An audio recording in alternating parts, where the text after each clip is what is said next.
Yes, ladies and gentlemen, it's Wednesday, and you know what that means. It's time for the Wrestling Inc. after AEW Dynamite show, and have we got a show for you? We're talking all about the Owen Hart Foundation tournament. We're talking about MJF running wild, and we're talking about Mariah May having to make a choice. But before we get into all of that, allow me to introduce the crew. I'm Jack Farmer, being joined by George Hermoza, as well as special guest Matt Koon. Matt, how are you today? I am fantastic, Jack Farmer.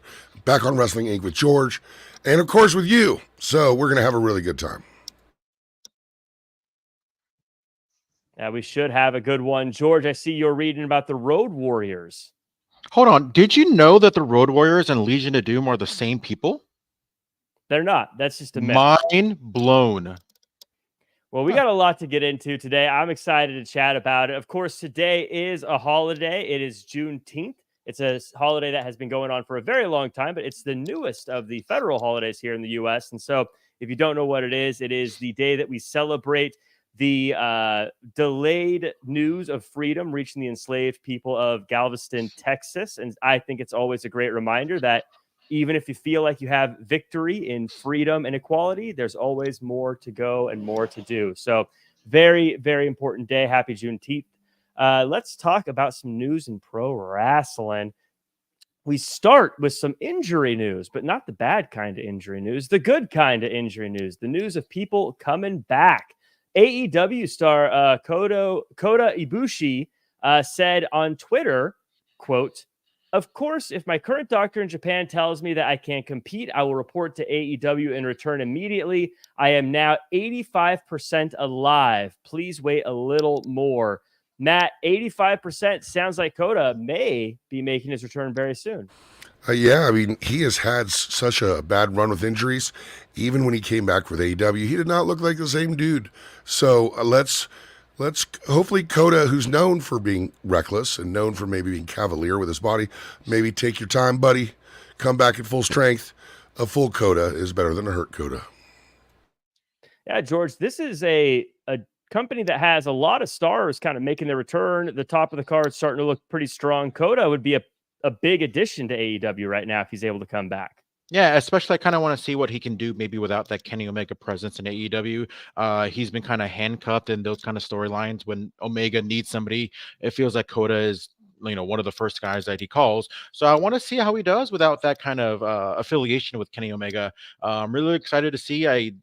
I've known him for a long time. I feel like he got a lot more exposure after the Cruiserweight Classic. So yeah, I'm very excited to see Kota Ibushi eventually back, hopefully soon. Everyone in the chat, obviously, once you're done with your likes, your comments, your shares, and subscribes, let me know that what you think of Kota returning and what you would like to see from Kota. We also have some other interesting news as it comes to people returning, and that is Hangman Adam Page. According to Fightful Select, Page is expected to be back in the company within the next month, likely by early July. Page has not been out of action due to injury, but rather for personal reasons, and had time off to tend to them. Fightful reported he was always meant to be absent for the current amount of time. George, again, this is somebody who I feel like is plug right into that main event scene if you need to, or can fill in somewhere else. Another big return if it happens right as they get ready for Wembley. Yeah, it does look like 2024 is going to be the year of returns. We just saw MJF come back a couple weeks ago. Kenny Omega's out. We just looks like we're seeing Adam Page coming back very, very soon. Hopefully, we'll see Adam Cole, Britt Baker back by the end of before the end of the year. So yeah, I'm really excited to see what Adam Page is going to do. They had that storyline where he was suspended or fired by the Elite, but I'm kind of bummed because if he comes back and goes against the Elite, I was kind of digging this heel persona that he was having right before he disappeared for a little bit. Now with Swerve as champion, I think there's a whole new rinker that could be turned into the main event scene of AEW. Matt, what are your thoughts on Adam Page coming back? Do you want to see him go back to the fan beloved Adam Page? Do you want him to stay on that bad guy side of things? Do you want him to see him fight the Elite or join the Elite?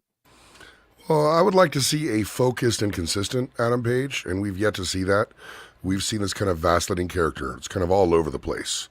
and goes back and forth, and now heavily damaged by Swerve, heavily damaged by that entire feud.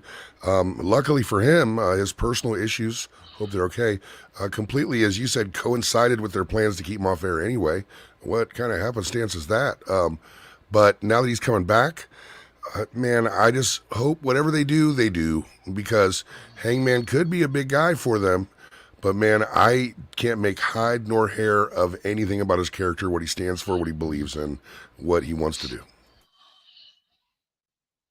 Well, Adam Page, I've not been shy about saying one of my favorites over the past few years. So I'm definitely glad he's back. But I agree with you. I think that the way the Swerve rivalry went did not make him look great. I think Swerve came out looking great. I think that in a way, Adam Page was a unfortunate victim of that rivalry. So hopefully, I'm one of those people. I would be totally okay if he came back and they just pretended that never happened and they just moved on and he was back to old Adam Page. George, I see you smiling there.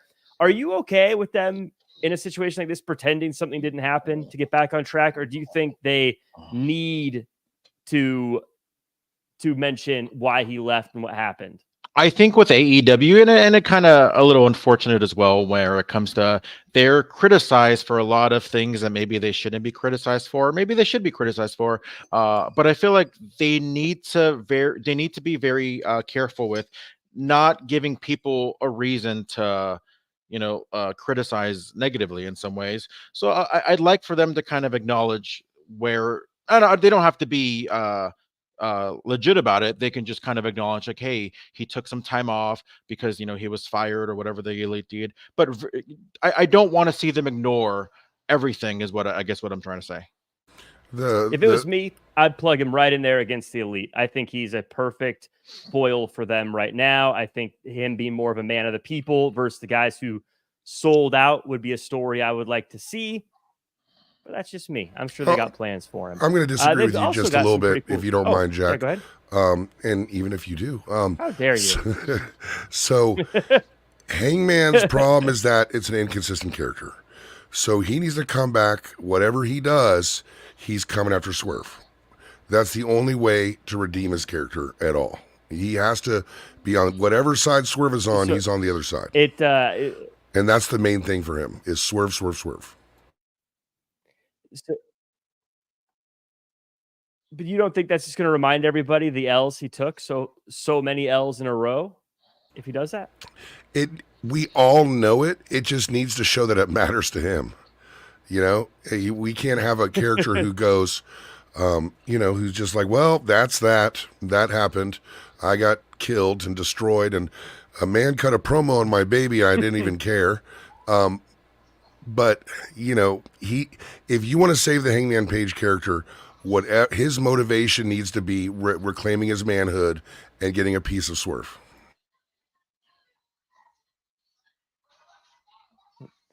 Well, we'll have to see what that is. What exactly happened? Swerve seems to have his plate full right now, and I'm not even talking about what's going on in the ring and in AEW, which we will get to. I'm talking about things like Hollywood knocking on his door. In fact, it was announced that he's going to be part of a documentary. Deadline reports that the partnership between Strickland and rapper Fresh Garments will be the subject of an upcoming documentary currently untitled. It'll tell the story of Strickland and Garments' collaboration from its beginning following Strickland's release of WWE in 2021 and Garments' disassociation with Kanye West to work on Strickland's AEW theme song, which is credited for helping put Swerve on his path to the world title. No release date was announced at this time. Matt, I'm going to double back to you on this one. Obviously, wrestling crossing over into TV and documentaries and things is growing faster than ever. It's always a good thing. I think this is a great thing for Swerve because it's going to help people attach how they feel about him. They're going to know about him more now. And I think this is a good thing for the guy. Yeah, Swerve needs to cut away his little corner of AEW, his little part that he resides in, autonomous from everybody else, being a featured act if he's not the champion, and figuring the best way to make himself a big deal. And documentary's not a bad idea. He's very compelling and intriguing off screen as he is on screen. So for it. Yeah, I am excited to see this. I'm excited to see how it goes. George, what are your thoughts? Are you going to go out and see the Swerve Strickland documentary? I guess it depends where it's playing. I'm more of a let's wait until it's on streaming kind of guy. But this can't be anything but a W for them. Anything that they can do, especially in this weird professional wrestling business where they can get more coverage from whatever they're currently presented, which is a lot of the Turner networks. Whenever we can see more, just give us more outside of wrestling. I think it's always going to be a W. I always go back to like the talk show stuff, right? Where one of the reasons why I started watching like Conan O'Brien is because Yokozuna was on it back in '93. But it just goes to show that like if you're on that circuit, if you're on those eyeballs, then that's a big deal to me. It's no secret how often we see WWE on like Jimmy Fallon and all those talk show circuits. So if we can get some of the AEW guys in that element, I think it'd be fantastic. And this is a step in the right direction. Yeah, hopefully we get to see more of this stuff. I always say the more you can know about someone, the more you're going to care about them. And the more you care about them, the more you're going to pay to see them wrestle. So all good stuff there. AEW and Reebok are collaborating on a sneaker tribute to Brodie Lee. Soul Retriever reports that AEW and Reebok are set to release Classics leather Brodie Lee sneakers on July 1st. As the name gives away, the sneakers a tribute to late AEW star and former TNT champion Brodie Lee. Photos of the sneaker show that it's mostly covered in black with purple trim on the lower heel, purple and gold on the upper heel, and the Dark Order logo on the tongue. The sneaker will be available for purchase for $90 in store at Champ Sports and online starting July 1st. George, are you a sneakerhead? Or are you going to get a pair of Brodie Lees? I'm not a sneakerhead, but if I am a fan of colorful shoes. Something that kind of stands out, something that's kind of bright. But yeah, I mean, I think this is still pretty cool. You always look back at, not that Chuck Taylor, but the shoes Chuck Taylor's, and it's just kind of become so synonymous with like, hey, like I like your Chucks, or I like this, I like that. If this can be maybe for wrestling, hey, I like your Brodies. Like I think that'd be pretty cool. Yeah. Matt, are you going to pick up some Brodies? I'll be honest, I'm a Nike guy, but. Well, I mean, who could blame you? I'm a Jordans guy. If you see me out in the wild, you'll see me wearing a pair of Jordans. Could be any color, could be any. I love my Jordans, so I'm very loyal in that regard. I think it's great for AEW. It's great for Brodie Lee. They also absolutely do not make them in my size. So, I looked at getting the Bucks ones as kind of a rib, but they don't make them in like. I think they make them in 13s, which which is good for you, Jack. But for me, I'm like 4 sizes bigger. Well, facts, look, people. The Brodie Lees should be, if they're Brodie Lees, they need to come in pretty big sizes. Otherwise, is it really a tribute? Come on, they got to be big enough to fit Brodie Lee. Yeah, I'm pretty sure I could hang the Reeboks, the Young Bucks Reeboks off my rearview mirror. We got Maria saying Adidas checks over stripes. And the fact that it's Reebok, I think, is a really big deal as well. I don't want to undersell the fact that what you can say, maybe the second or third biggest brand for shoes in the world. Oh yeah, it's a big deal. It's a big signing for them, and it's a big deal that they get these, and it's cool that they're making them. And it's just another thing. I always like to say that the more just the more stuff that wrestling gets into outside of wrestling, the better it is for pro wrestling. Because obviously, as we know, wrestling can become a little bit of a bubble, and sometimes that bubble is no fun. And if you can get out of it, it makes it more fun. Speaking of fun, let's talk about this week's Dynamite. I thought this was a really fun episode. I'm excited to hear what you guys have to think. But as always, before we do, I want to ask everyone to like, comment, share, subscribe. If you're in the chat lurking like Joe C, thanks for lurking. If you're not lurking, if you're one of the people who are chatting away like I Am Error, Corey Pride, Stephen Camp, Blue Chew, Lisa Brew, Huffman Elite Training, Daniel Barry, KOD, Burner Account, Laura Rock, and everybody else. Lots, Adonde, everyone's here, Matt. We got the whole crew today. It's fantastic. And if all those people just hit like, subscribe, we'd appreciate it. And if you don't want to do it for me, do it for Jack Farmer. Come on, look at him. Look at him. Who'd he ever hurt? Do it for me. Josh Zim saying, I like AEW. Stalking you with Me the too. dog emoji. I like AEW too, Josh Jim. So well, that's good. This is this is good. We shouldn't be on this show if we don't like AEW, at least to some degree, right? Donda says, "Do it for Jack." I'll take it. Let's talk about the start of this show. I like you say Adonde as if that's the way you say it. It's How do I say it? Adonde. Adonde? Adonde. Is that how Well, I it's say like it? well, it's because it's like Adonde Estas. Like, where are you in Spanish? Oh, Adonde Estas. But Is that? but Adonde is a great name, to be honest with you. I am flabbergasted, as the kids say. Adonde? How do I say it? Adonde. Adonde Estas. Mm-hmm. Adonde. Oh my goodness. You know, Jack. Adonde. I'm so sorry. I've been saying it wrong this whole time. You know, Jack, I always wondered where I would be when I heard the whitest thing ever, and now I know it's when you speak Spanish. I love it.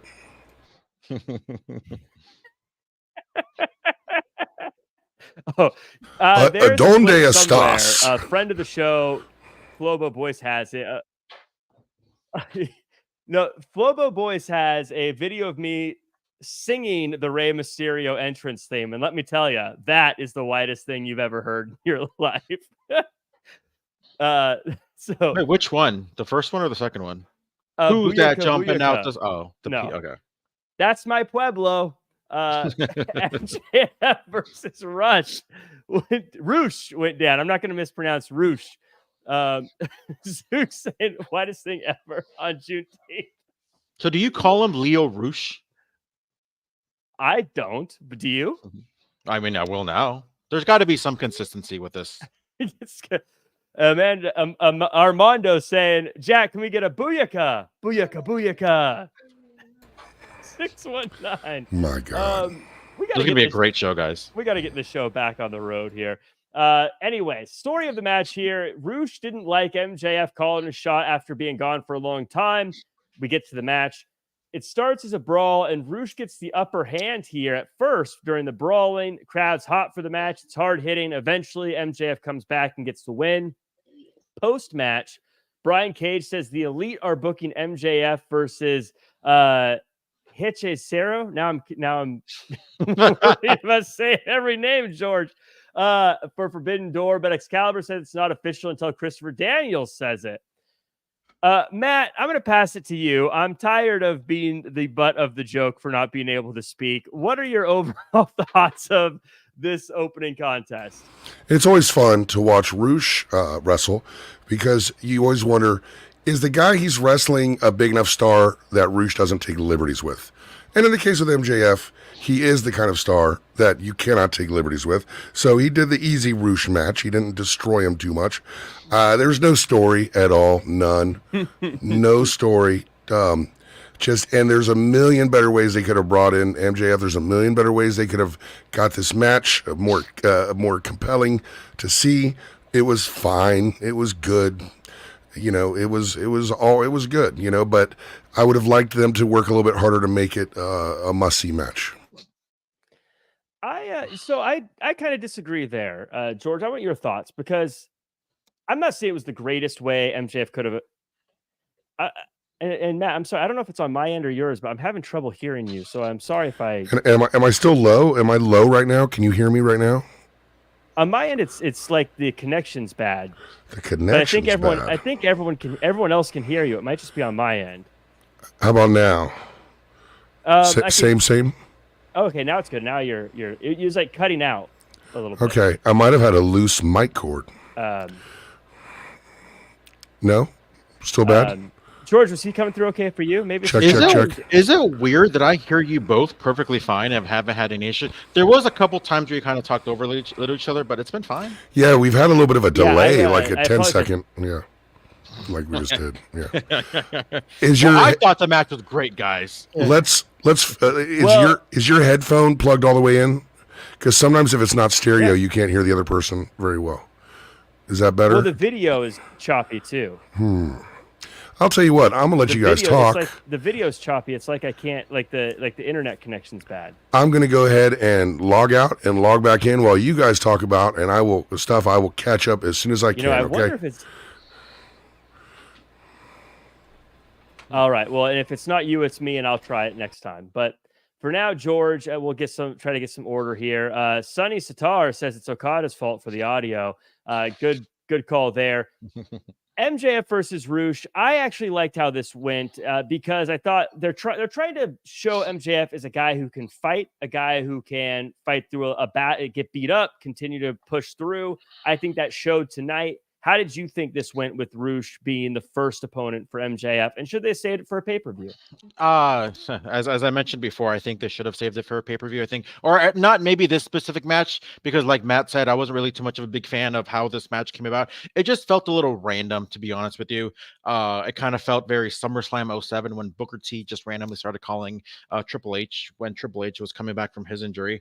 And I think it could have been done a little bit better as far as just randomly having Roosh out there, than them having beef. I thought the match was fine. My only beef with it was MJF playing a little too much to the crowd, especially when he just kind of said a couple weeks ago when he wasn't going to do that. He was just going to be him, that we're not going to see any more kangaroo kicks or double clotheslines or whatnot. He's kind of shying away from that, a-hole or whatever that character was a little bit. I kind of want to see him maybe go back to his roots. I'm not saying he's got to be a heel. I'm just saying I feel like he should be more himself that he was, and that's how people kind of learn to love him, and whether we like him or not because of how he is, that's for us to decide. But I thought the match was great. I love what Matt said in terms of we see two different Rooshes as far as whether he should be a little more hard hitting or not. I think that's right, spot on. But yeah, I thought the match was good. As I mentioned, I think it should have been saved for the pay-per-view, or at least have not maybe this match, but his first match back being at the pay-per-view, especially with it being in his hometown. As we bring back Matt here, hopefully this all works out. We're going to try it. Can you hear me? So far, so good. We're so far, so good. So let's redo this. MJF oh my God. versus Roosh. You cannot hear me, can you? Can you hear me, Jack? What was that? Can you hear me? I can hear you just fine, Matt. We're good so far. Okay. George went silent, though. But we have this MJF thing. One, I want your thoughts on this new MJF. He definitely has some new moves. One with a brain buster. I don't think he's ever won with a brain buster before. Does that matter? Do you like it? But also the idea that the Elite has now booked him in a match, but also it's not official yet. Your thoughts on that? I think the MJF character and the all that stuff he brought to it by being out is kind of been wasted a little bit. I think you could have really brought him back strong, used him a little bit more sparsely. You didn't need to have the big announce at the pay-per-view. He just ran in on a rush match or ran in to hurt the Elite. A million different ways to do it. I think MJF's going to be fine. As far as a wrestler, he's always added stuff to his repertoire. He's always adding new things. And so that's kind of consistent with what we've seen this whole time. So I want to go back to you on this one, Matt. This was confusing to me because they come out. Brian Cage says the Elite has booked this match for Forbidden Door. And then Excalibur on commentary says it's not official until Tony Khan or Christopher Daniels say it's official, which was very odd to me. Because now I'm confused. And I don't know if that was something he was supposed to say, but now it feels like, so the Elite don't have power, or Tony Khan is still booking, or Christopher Daniels. Like, I don't know who's in charge anymore, and not in a good way. Well, art imitates life. You know what I'm saying? Like, it's it's not the best put together angle in the entire world. I think they've squandered a lot of the opportunity that came with the Jack Perry thing, made a huge mistake in doing the footage, putting the footage out. And the idea is good, these guys taking over the company, but the week-to-week layout, which is AEW's weakest spot, I think, it just makes everything a little less compelling every time you see it. Yeah, George, what are your thoughts on how this whole angle is going? I love the idea of it, but it does to me feel like there's something missing here, whether it's the congruency, whether it's I don't know. I don't know. I feel like I'm missing something here. It just needs a little bit more polishing, if anything. This is kind of something that they've been missing or lacking for the last, few years.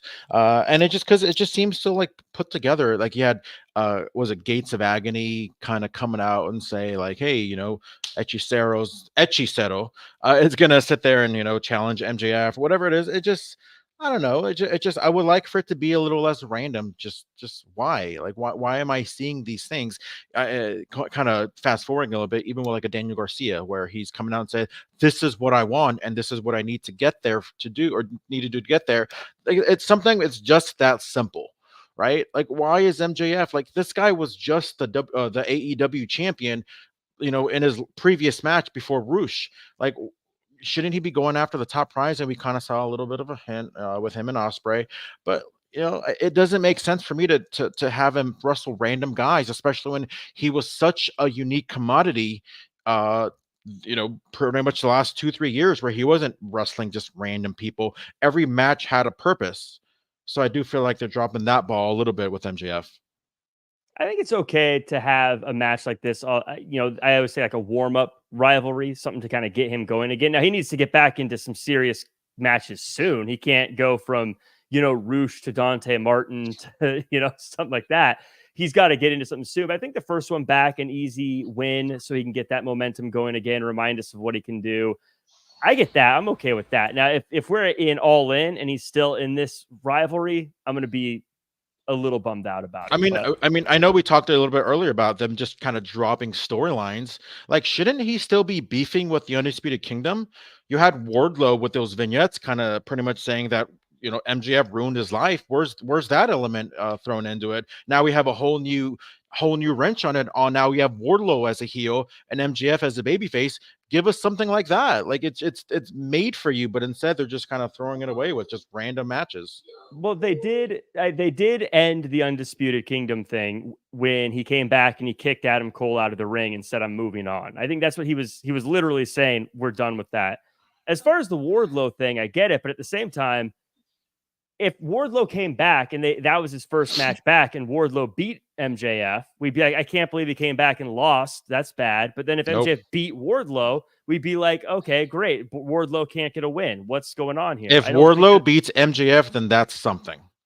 That would be something that I think people would be very upset if MJF returned to lose. He did. Yeah, and he did beat MJF. So, it's a mess right now. It's a total mess. Like, as far as if you want to be rewarded for paying attention to storyline, you have to be the most just gracious, indulgent, unsuspecting fan of all time. And also creative to be able to make sense of this. It's a mess. It's a mess, and it's one reason why AEW is failing to make the traction that they could. Yeah, it's in general, I would say clean things up and simplify would be my overall critique of AEW. That said, we had a stare down for the future AEW championship. Will Osprey and Swerve Strickland both say they're the best in the world. They exchange a few words and Swerve decides to make it personal. Matt, walk me through this one. How did you think they sold this world title matchup? The best they could. They did really, really good. Problem for me is that, AEW runs into this problem of thinking that they're above very common storytelling tropes, such as antagonists and protagonists. You don't have an antagonist, you don't have a protagonist. It's a respect match against two cool guys who we can cheer for or cheer for them both. Let's have a great match. That kind of thing doesn't sell tickets. That kind of thing doesn't raise ratings. It's something that happens once in a generation. Warrior, Hogan, that works. But man, they need to both be in the ring against people who people hate. I agree with the premise of what you're saying. I think this is a case where people want to see Will Ospreay versus Swerve Strickland. I think they'll sell tickets. I mean, we'll see if I'm wrong. But George, this was I love how they did add the personal touch. Something I do like about AEW when it's messy is the end of this felt messy with Will Ospreay leaving first and then coming back in. And then because it feels a little more real to me. It feels a little less produced when it's a little messy like this. Sometimes it goes too far. This time I liked it. Did you like how they structured this? Yes and no. Cop out answer. I loved the way this promo was going. I was so invested. See how much a promo, how much better a promo can be when you're not taking shots to the other company. Because Will Ospreay was absolutely amazing here. Swerve was absolutely amazing here. But I'm not gonna say I lost it, but like I feel like they could have had something there because you had Swerve, mention the family, which I didn't think that was that big of a deal. He's not talking smack about him. And then Ospreay was like, oh, don't mention them. And then he mentions them again. He's like, hey, we're gonna take it personal. And it's like, okay, so yeah, so Will Ospreay, his way of he warned him, and so now he's gonna, get in the ring and put his head up against his Swerve's head. I think this should have had some physicality when it came to it. I feel like Ospreay lost his chance to kind of really show a little bit more fire than just kind of huffing and puffing in someone's face. Even to the point where I think that maybe they could have been like, a lot of our clips have gone viral in the past couple weeks, but don't expect to see that at the pay-per-view. Don't expect to see us dancing to Uptown Funk anytime soon. This is going to be for the main title, and like I said, it was good. I just feel like that part where Ospreay came back in and just to huff and puff some more, I was like, oh man, you gotta do something. You got to do something more than that. I didn't think it was egregious, but I do get what George is saying, Matt. I felt like when it happened, I felt like security should have run in really quick and stopped them, or Nana should have taken one for the team and tried to get in between them to separate them. Because I also don't think they should have.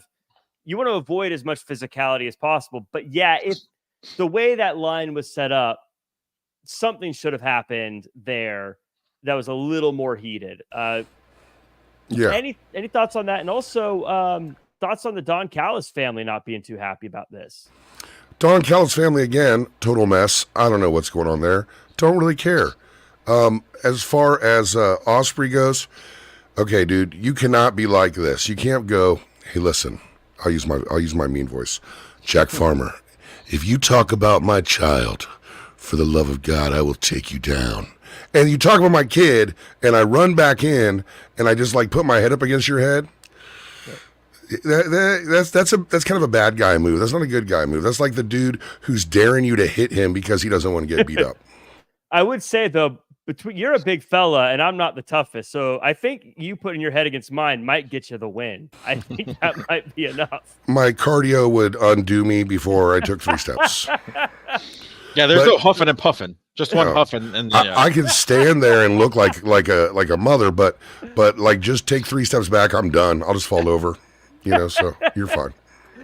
So George, last thing on this, Don Callis looks like he's trying to recruit Roosh. I got to agree with Matt here. I think Don Callis is great on a microphone. I love that I think he's great at getting people to hate him. But when I see myself, would Roosh be a good addition to Don Callis family? I don't know, because I don't really know what the Don Callis family is and what they represent and what they're doing.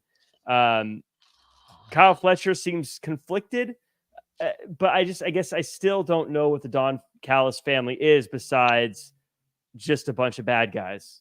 Yeah, it would help to kind of mention what the cause is for, right? Like what are they there for? I'm glad that they're finally past trying to hunt down Omega and Jericho on a regular basis. But yeah, like it would be nice to kind of have some substance in behind whatever they want to do.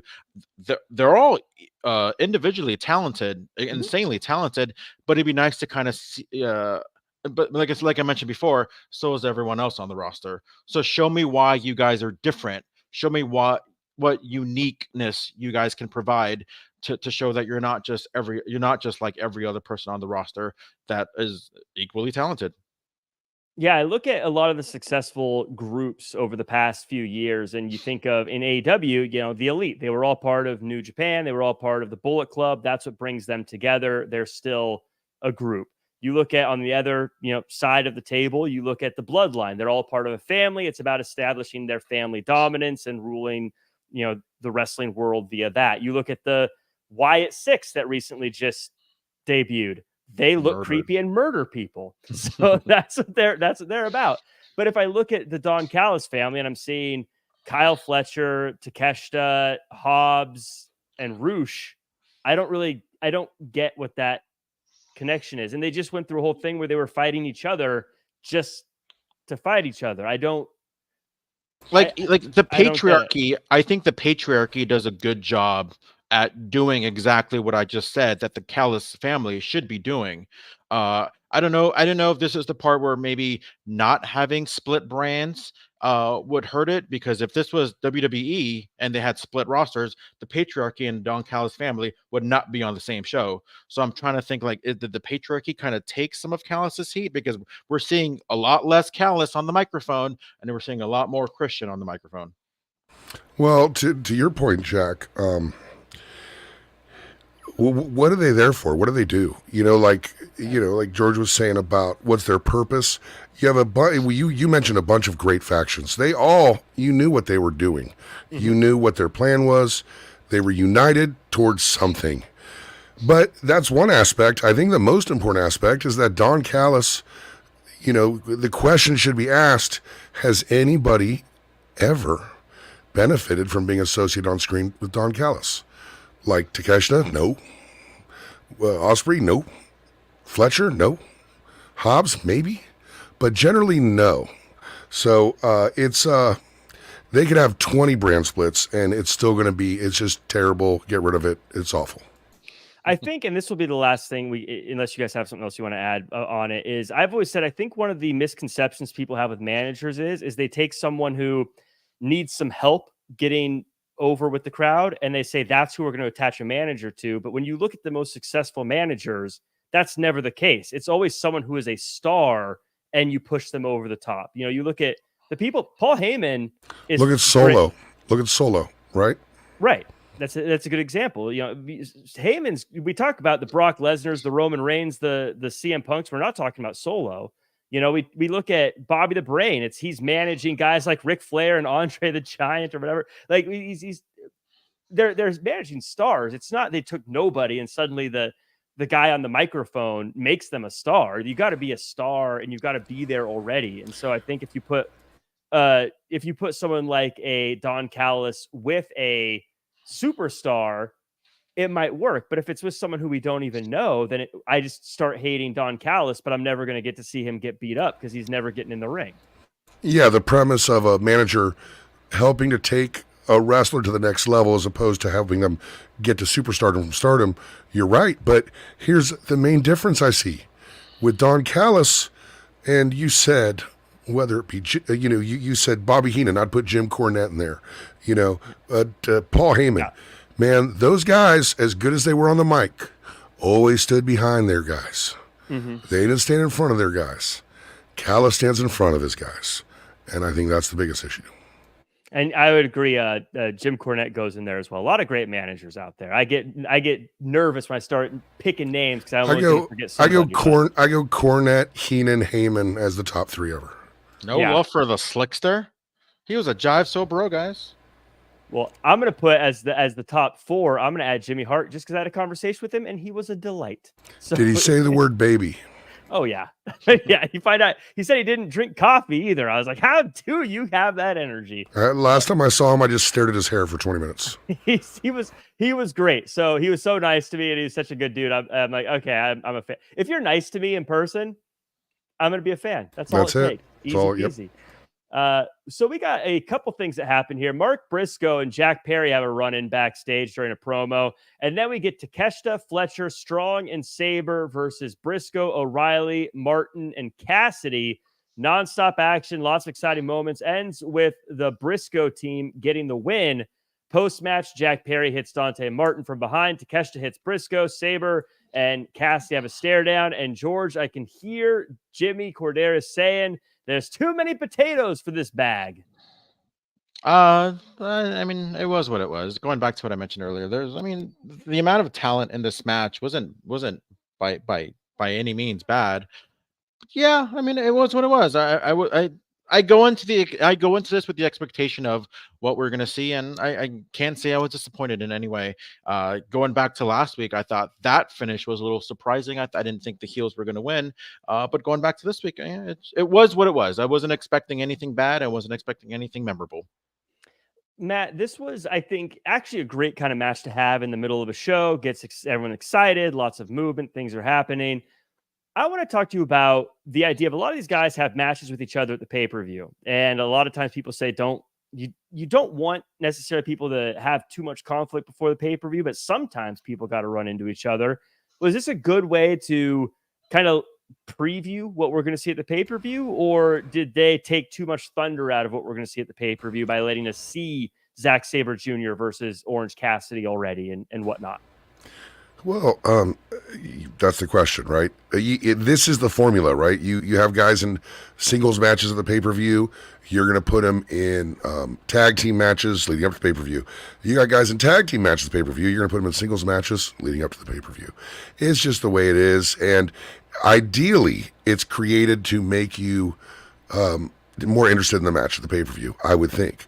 With AEW, they're very different, right? So it's like, ideally, their job is to make you go, holy crap, and put on this crazy spot fest, and who cares what happens at the pay-per-view. One might be a little more entertaining for us tonight. One might be a little effective for them business-wise down the road.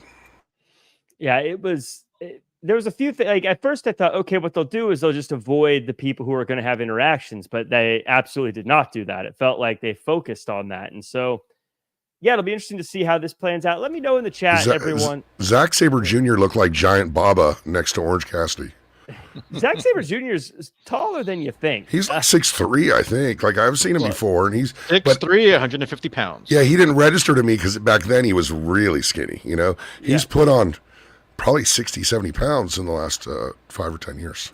I'm 6'1", so whenever I got to look up to somebody, I say they're bigger than you'd expect them to be. So he's 6'3". 6'3" is a pretty tall, it's a big dude. Stack of pretty tall cup of water. Is that the phrase I'm looking for? I think you were talking about the chat, Jack. Yes, I was going to say in the chat. What do you guys think about this, Matt? Do you think it's okay to have guys interact with each other like this, or would you rather they wait for the pay-per-view? Speaking of waiting for the pay-per-view, probably don't need to talk too much about it, but Mercedes Moné had a video package. Matt, how do you feel Mercedes has done selling this matchup to us with these video packages? I don't care, so not good. It's crazy with Mercedes Moné because they had this opportunity to bring in this huge star and make the most of her. And then they just brought her in and they hid all of her good things, and they kind of made you think her things she hasn't done a whole bunch are kind of her good things. And then inexplicably, without announcement, she just wrestles these 2 back-to-back matches on Dynamite that are fantastic. And you're just like, dude, that's it. She's like this wrestler. She's this wrestler who can really wrestle. Like, she's really head and shoulders above almost everybody else on the roster when you see her in the ring. She's fantastic. She sticks out. If you didn't know she was, you'd be like, my God. Yeah. She's a heel. She's a heel. Yeah. Look at me. I'm a big star from WWE. That's not babyface stuff. So they kind of blew all that. I think it's okay, but I think it's better if you just make Mercedes go full on heel. Mad that people aren't chanting CEO, entitled, belligerent, but then gets in the ring and is dangerous as heck. Yeah, I always say she is a 10 out of 10 as someone you want to boo. She is so good at that, and I'm a big believer. And if you can get someone who's a 10 out of 10 at something, make them that. Have them do that. George, what are your thoughts on this one? I feel like I'm more interested in seeing what her opponent does at this show. I feel like they've kind of sold her pretty well to me. I'll be, to confess, I don't watch CMLL, so I haven't seen her matches before, but like, she seems like an incredible wrestler. I'm excited to see her. What say you? Yeah, same thing. I just wish the finish wasn't as predictable as it was going to be. That's not their fault, though, because, that championship was specifically made, and this is no secret. That championship was specifically made for Mercedes to win. If it wasn't for her getting hurt, she'd be the champion. I don't know if she'd still be the champion, but she'd be the champion. Yeah, I dig it. This is everything that we've asked for. Just, hey, let us know who these people are wrestling. Let us know who these people are. Give us a reason to care. And they're doing that, so I can't really complain about that. In regards to the whole Mercedes thing, though, it's like, I don't think she's a big enough star to only be wrestling on pay-per-views. but I don't think she's a little enough star to be wrestling so often either. Yeah, maybe a Dynamite here and there, but make it a big deal. And yeah, it really emphasizes the heel thing. Just, I mean, I get, like Matt said, I've been saying this for weeks. Like, she is, like, even when her first match with Sky Blue, I'm like, dude, I feel bad for Sky Blue because Fantastic. it just, yeah, but it's like I feel bad for Sky Blue because she just showed that, like, she's got work to do to keep up with Mercedes. Not a knock on Sky Blue. It just, that's how fantastic Mercedes was. And same thing with the one from last week. But make it a big deal. Make it as if, like, I'm not a everyday wrestler. I'm that maybe good. Even announce it ahead of time. Mm-hmm. Yeah, maybe even do that. To the point where, like, you guys pay to see me, and I'm going to make sure that, whether it's on pay-per-view, whether it's on TV, like, I'm going to make sure that you guys pay for me because I'm that good, and you guys are booing me because, you guys hate to love the best. The speaking of the best, the Young Bucks and the Acclaimed fighting for the tag team championships. What's that? What's that face, Matt? I can't make that transition. The best what? The best EVPs AEW's ever had. Well, Cody though. Okay, go ahead. He's been redacted. He's not part of this. Okada cuts the music for Max Caster, cuts the mic, I should say. The story is Bowen's leg is hurt, but on his own, he continues to fight, eventually powers through, ducks a title attack, then gets the win for his team, and now his team gets a title shot at Forbidden Door. Matt, this takeaway for me was Anthony Bowens is a star. Like, it felt like this whole thing was about making Anthony Bowens, making sure we knew that he's tough and he can get wins. Anthony Bowens is a star, but Max Caster's underrated. These two guys are a Tony Khan creation. He put them together. And of recent times, people are really getting behind Bowens, getting a little annoyed with Caster's online persona and rap persona. And there's been a kind of a swell to separate Bowens out because Bowens is the guy or whatever, right? Mm-hmm.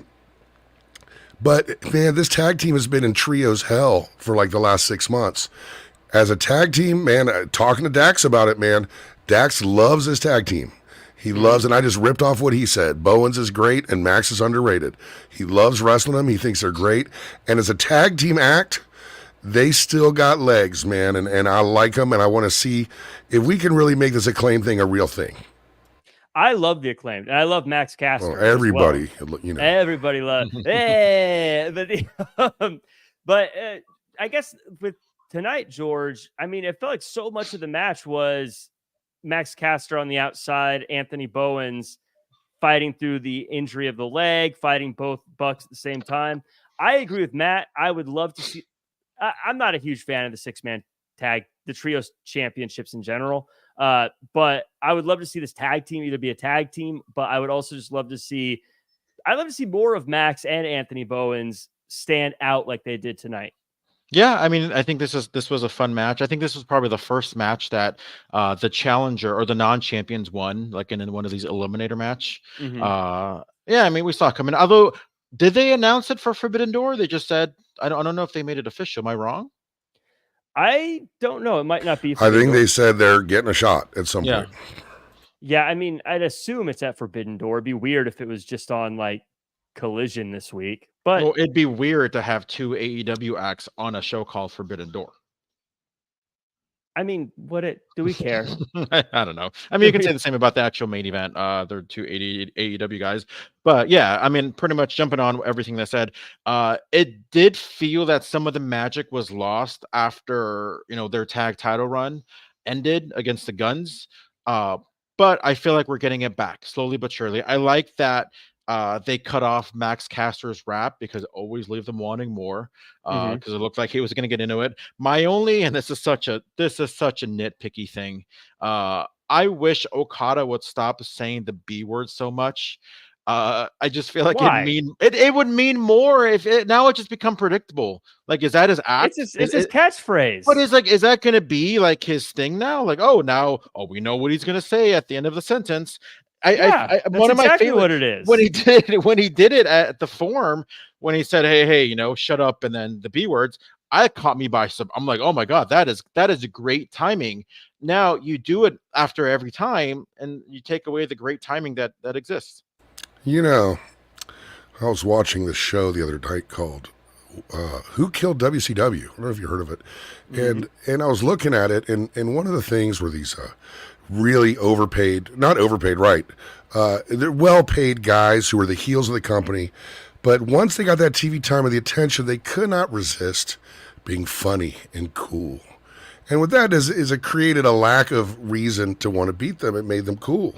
And with Okada, he's funny, he's likable, he's compelling. They're leaning in. Matt and Nick are kind of being a little more cutesy. So they're really not exactly. We have a comment from Burner Account that said Okada has awesome comedic timing. They're supposed to be heels. They're supposed to be threatening the company. They just pile drove the owner of the company. Okay?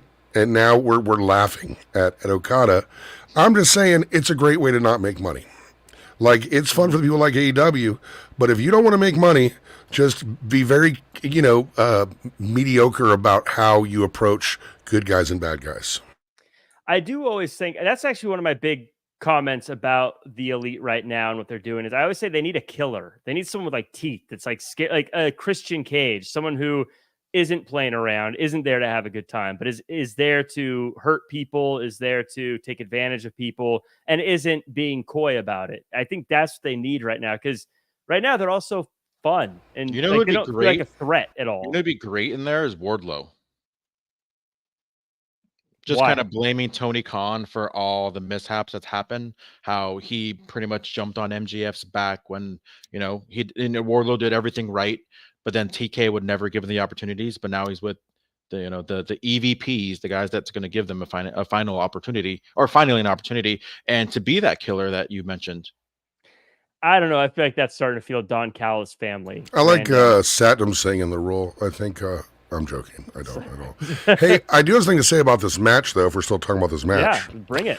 So I think I figured something out, because I've been watching these Bucks, and then every time I see these Bucks, they have Rick Knox as the referee. Rick Knox, who famously almost let John Moxley just perish in the middle of the ring. But Rick Knox is always their ref. So watching this match, I'm pretty sure he does not really understand what a tag team match is. Like, I think that's the issue.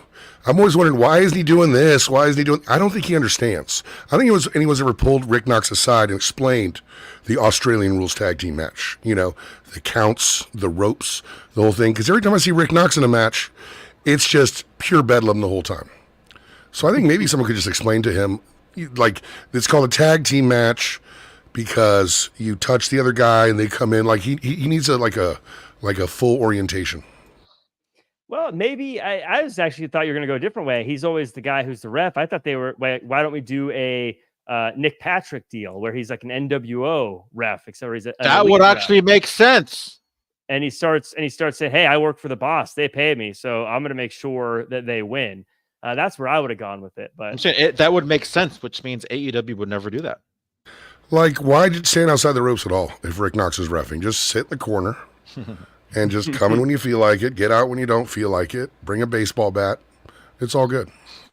We move on to the contract signing, and it's Mariah May. She wants everyone to get along. Mina Shirakawa wants Mariah May to choose between her and Toni Storm. And then Saraya comes out with Harley Cameron and Anna Jay. They attack all three of them. Toni ends up going through the table to save Mariah, but Mariah leaves Toni behind to stand with Shirakawa. George, my pros on this is we got 6 women's wrestlers all in the ring, all with a story tied to them. My cons with this is it feels like there's a lot of stuff implied, but not actually said. Does that mean that I wouldn't call it a bad thing? Yeah, I mean, I really like this storyline. I think this is one of the best women's storylines that they've had, just because it's something, right? It's something. Like, it's not just 2 random people, not just 3 random people. There's a lot of story to it, and they didn't just assume that, because we watch AEW, we should know what the story is. They actually done a really good job actually explaining the story to the point where, which side is she going to choose? This is in my opinion, one of the best stories that they've had. I mean, there was a lot going on in terms of when Saraya came out and whatnot, and kind of going back to what you mentioned earlier. Now we're going to see a trios match with all 6 of them next week. But I dig it. I like that they're not. I'm not saying they can or they can't, but it just let the fans figure it, whatever they want to think in regards to your list of cons. Matt, is the story between Mariah May, Toni Storm, and Mina Shirakawa overshadowing the fact that the championship is on the line here? And does the addition of the other 3 just sort of muddy the waters, or do you think that this makes it feel more exciting? I think it makes it feel more exciting. I pitched to somebody in AEW. I was saying to somebody who works there that, the ratings always dip in the women's segments. It's just the way it is right now. It says nothing about the quality. So, I think in the women's segments, they should just go for it. Just get nuts. Because all they have to do is raise those women's segments up a bit, and their rating, that's going to be the biggest difference maker for AEW, is if the women's ratings go up in a substantial way. Man, and this is the kind of stuff they need to be doing.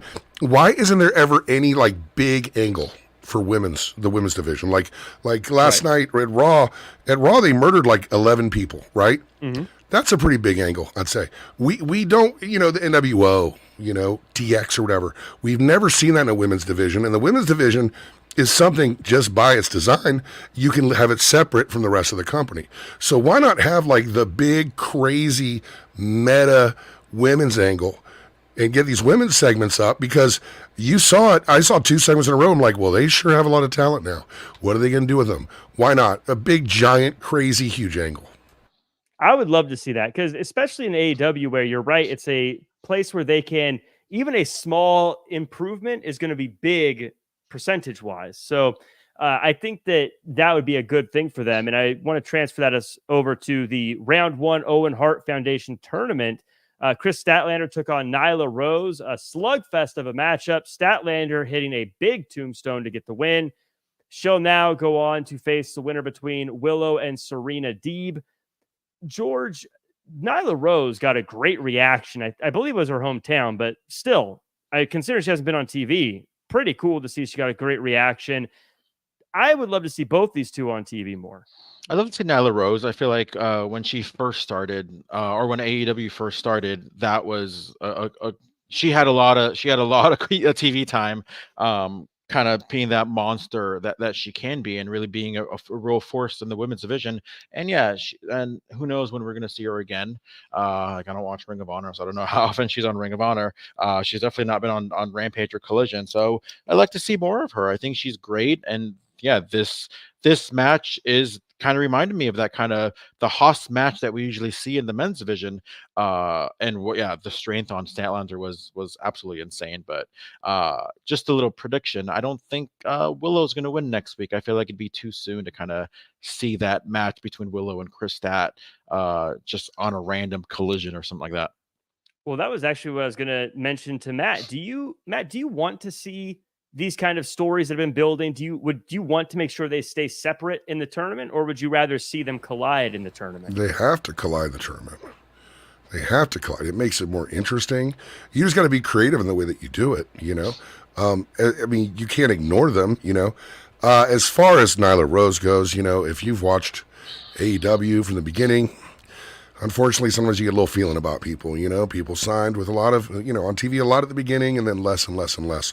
And you feel like Nyla Rose is one of those people who's short for the world of AEW. However, and it's also very Tony Khan to bring her back for her hometown. It's amazing. that's very Tony. He's great like that. But much like Danhausen and a lot of other people, she has really... She's really made a great social media presence and created a character around herself, and there's a groundswell around her. She's going to be able to make a living in wrestling for a very long time and won't have to take a million bumps to do it. So I think she's going to be fine, but I wish AEW used her more. Yeah, I would definitely love to see her more. We got a couple backstage segments. Private Party and the Learning Tree teaches us a little bit about Lucha Libre, and Samoa Joe and Hook have a little chat before trying to attack the Premier Athletes, but finding out they're instead going to have a 6-man tag team match on Collision. George, any quick thoughts on these quick backstage segments? Gee, I wonder who's going to win that match between Samoa Joe, Hook, and Shibata and the Premier Athletes. Whatever.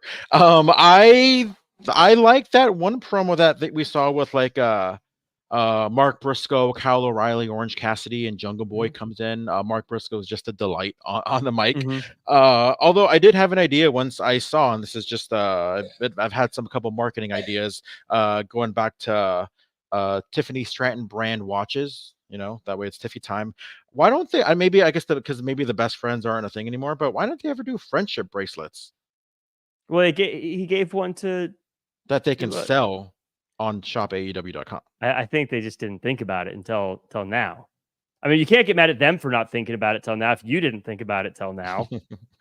It's a little unfair. Well, it's kind of their job, though. They're getting paid to do that. It's like the creative team not having anything for you. Then don't call yourself the creative team. Matt, how do you like? I don't think I've talked to you yet about the Learning Tree or Samoa Joe and Hook. How do you like these two groups? I did not like the Learning Tree. Has totally grown on me. Love it now, and I like the way Samoa Joe and Hook have little chats about nonsense before going to attack people. I like Samoa Joe and Hook. I don't think it's the best use of Shibata. I think his the stuff he could bring to the table has been wasted. As far as the Jericho, the Learning Tree with Jericho, I guess the best way I can put it is, Jack, I've had a very long life, and I had a very traumatic childhood, like very bad, traumatic. I would rather experience the worst moments of my childhood on a loop than have to watch another Chris Jericho moment. Now, let me explain something to you, Jack. I like that we're laughing. Let me just tell you, I was dropped off at an orphanage by my mother. Okay, this really happened. I would rather live that moment over and over again than ever see Chris Jericho ever again on TV doing this character.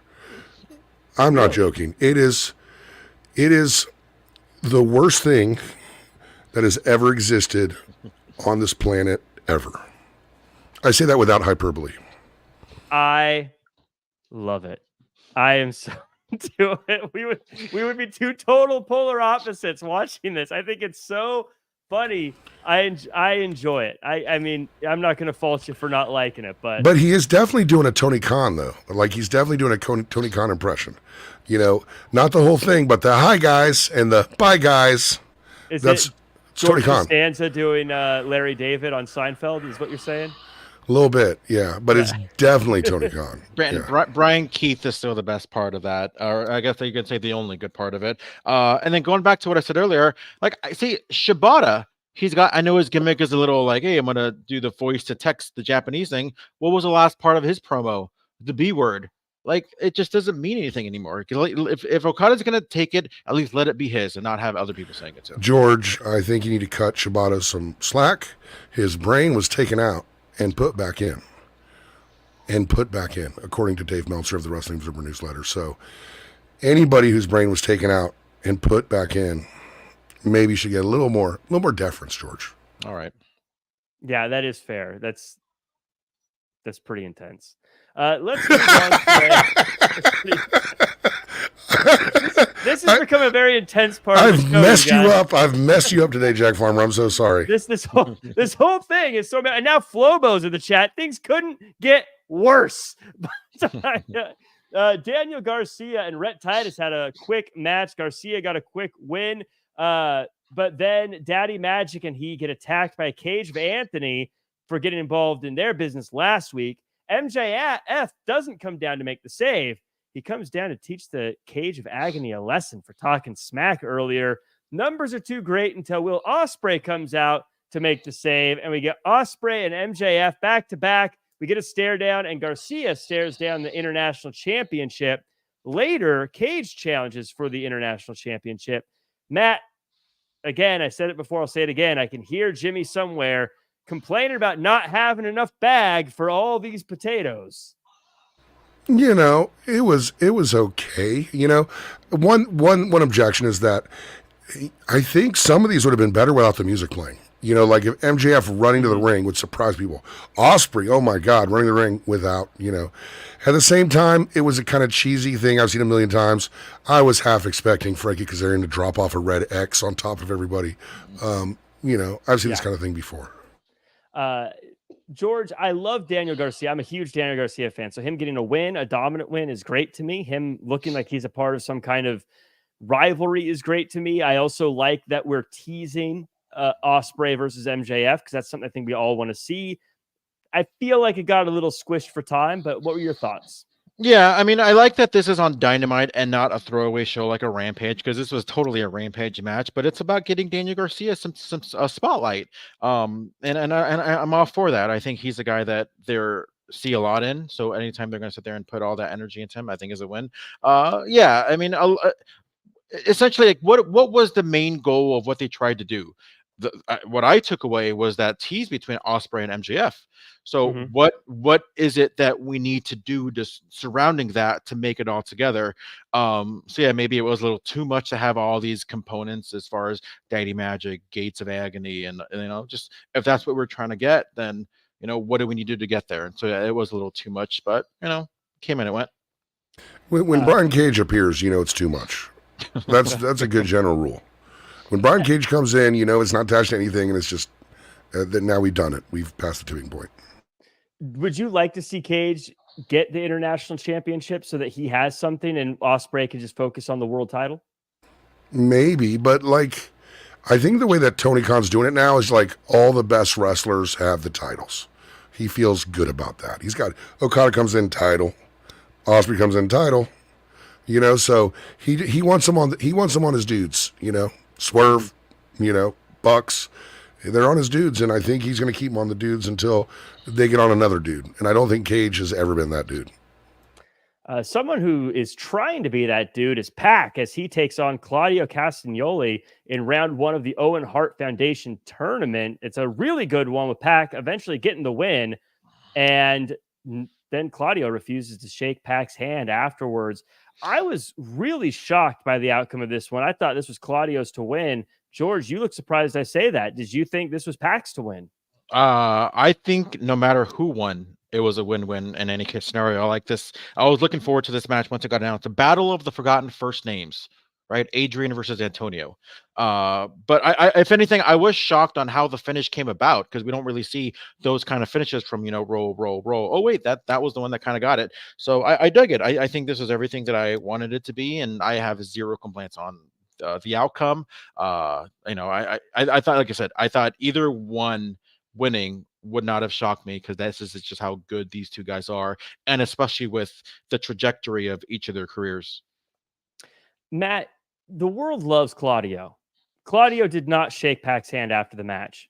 Are we ready for a heel Claudio? I mean, what's going to be the difference? He'll scowl and put his feet on the ropes to win? Is that basically because here's the problem. I got Claudio versus Pac. I got the greatest base who's ever existed versus, one of the top 2 or 3 high flyers in the game now, one of the greatest of all time. And I'm not really looking forward to it that much. And I realized in AEW canon, I do not know who these guys are. I don't know who they are. I know Pac stares. He's angry, right? He's a bastard. Yeah, I know Claudio's he's a nice guy, but he's a good wrestler. He's Swiss, and he wrestled with Chris Hero a while ago, and he was, I want to care about these people, and that's going to make me care about the matches. I knew that Claudio was going to throw Pac at some point 75 feet in the air. That's great. I'm for it. I want to see it every day. I'll watch it on a loop. But, man, I just think this is a great example of two guys that the fans aren't as into as they could be because all they're connected to is their wrestling. That's it. Wrestling, which is great. But, dude, can you imagine the wrestling with some 3D characters? Then it would be something to see, and everybody would have been on their feet the whole time. I agree. I think they both do need some more character work so I can know who they are instead of what they do. Our favorite athletes are the ones who have a little bit of character to them. I'm sorry. I'm just rude. I have no other thing to say. Think about this. Conor McGregor. Do you know what weight class Conor McGregor is? Really? But he's a featherweight, really. You know what I'm saying? He came in as one of a million featherweight champions. He's one of 10 UFC champions. Why is he getting all that money? Why is he so popular? Why him? Why not Dustin Poirier? Why not freaking even Anderson Silva, who had so much more success and was such an icon in the ring? Connor just decided to do it.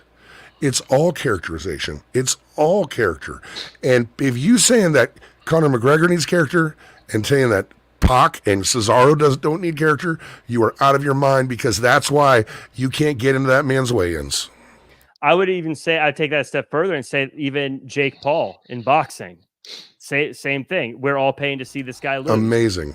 Because people don't like him.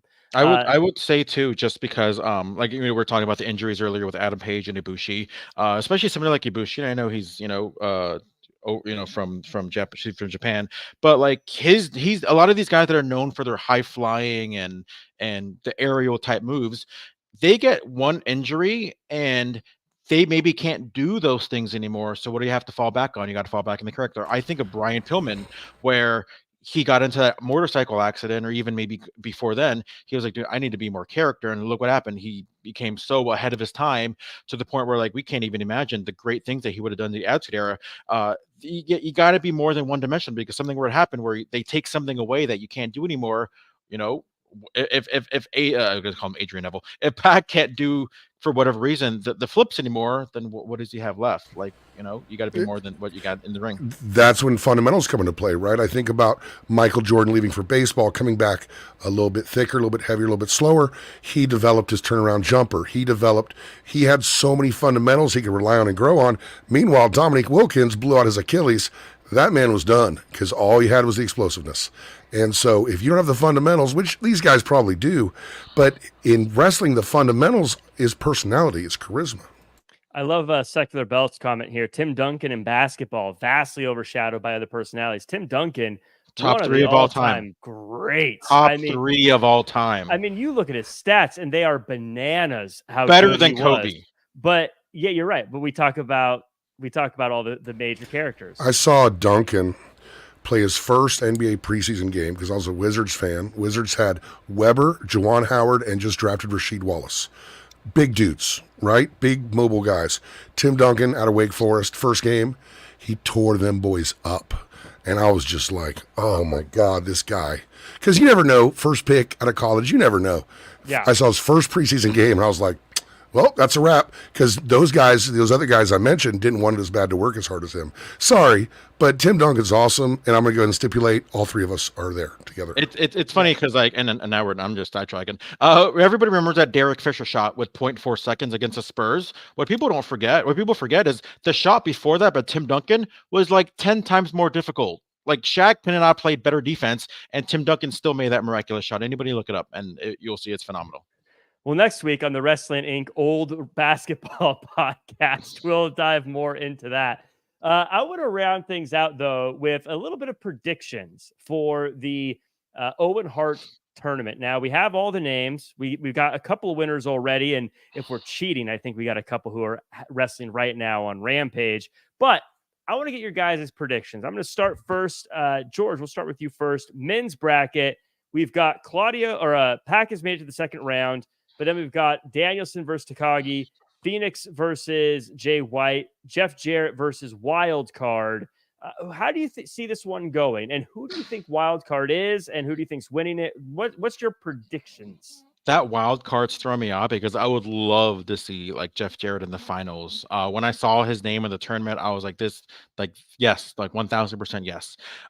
This one's hard. I see Bryan Danielson and Pac in the next round, with Danielson being in the finals. I see Jay White and whoever wild card is. So it's probably going to be, my prediction is Danielson against Jay White in the finals, with Danielson winning. Who do you want to throw out a name for the wild card? Dude, that's tough. Because it can be anybody. Like, do you put Adam Page back? But it's too soon. I don't think they said he was going to come back in July. Is it somebody in the company? Is it somebody not in the company? Like, I am drawing such a blank right now in terms of who it can be. I mean, there is one and only name that is rattling around in my head, Matt. But what are your thoughts? What's your prediction? So, wait, George, who is your prediction to win? Oh, I see what you did.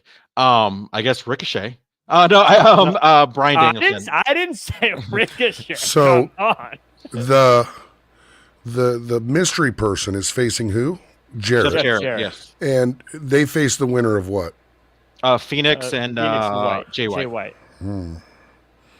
Interesting. Because if it was Danielson, I would say Nigel McGuinness would be a possibility. But yeah, Ricochet looks like a fair shot. I think they're going Ricochet, Osprey at All In, and I think Danielson's going to win because the winner goes to All In, right, for the championship. Yep. So got to do that, And man, tournaments are fine and all. It's cool. I'm glad they have stakes, but it just, man, I was just waiting for the show to end because I wasn't really invested in the tournament yet. Well, I'm actually really invested in it. I can't wait to see how this one pans out. I'm kind of bummed out. Jeff Jarrett's not going to make it all the way. I don't think. I have a feeling the wild card is going to make it to the finals because that's just how it usually goes.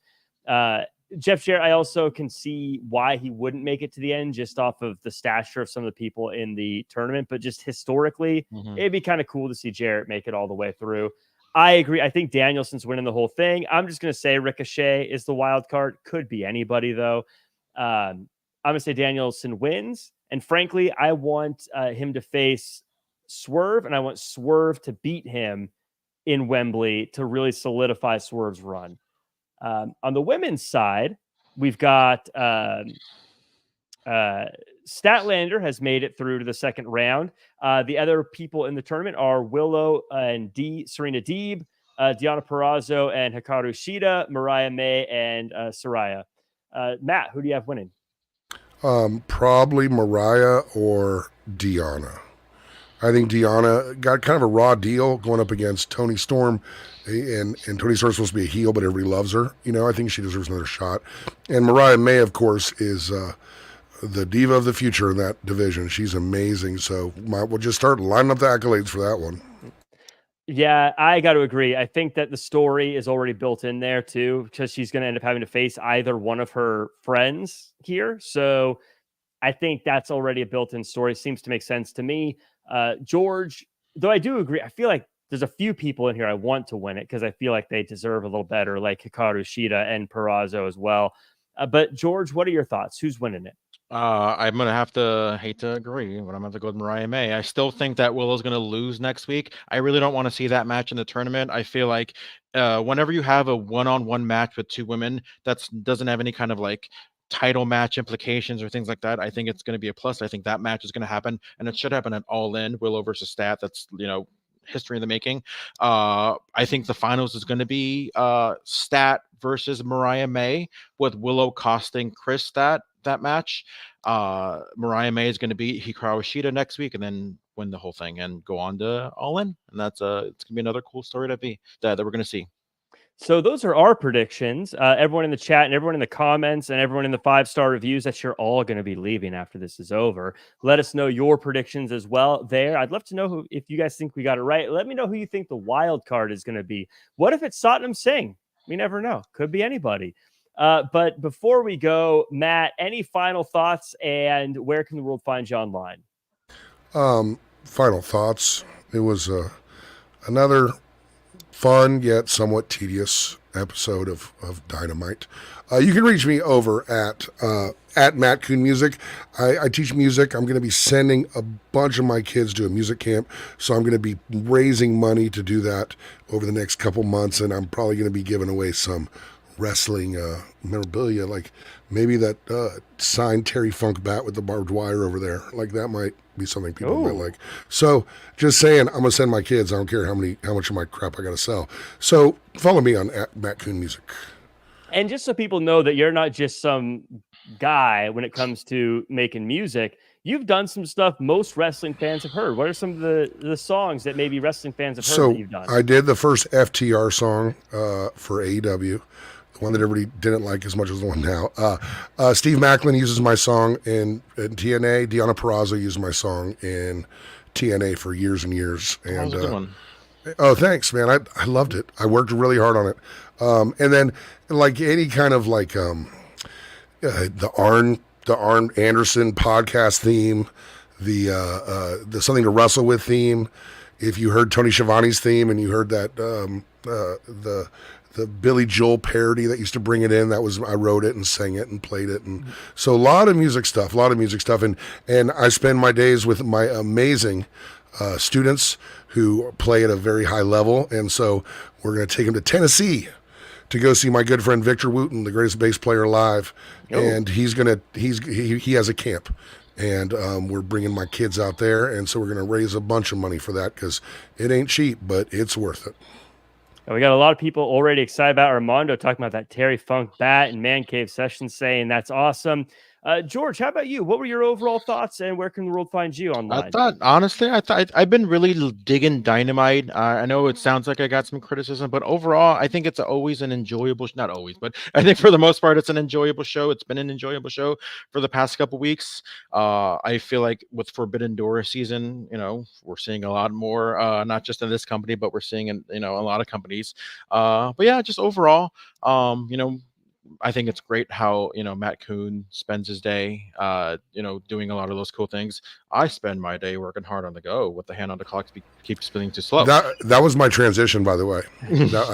And by the way, I actually taught that song to Nikolai Volkov because when Pritchard Show first started, it was me, Silva, Conrad, and Bruce.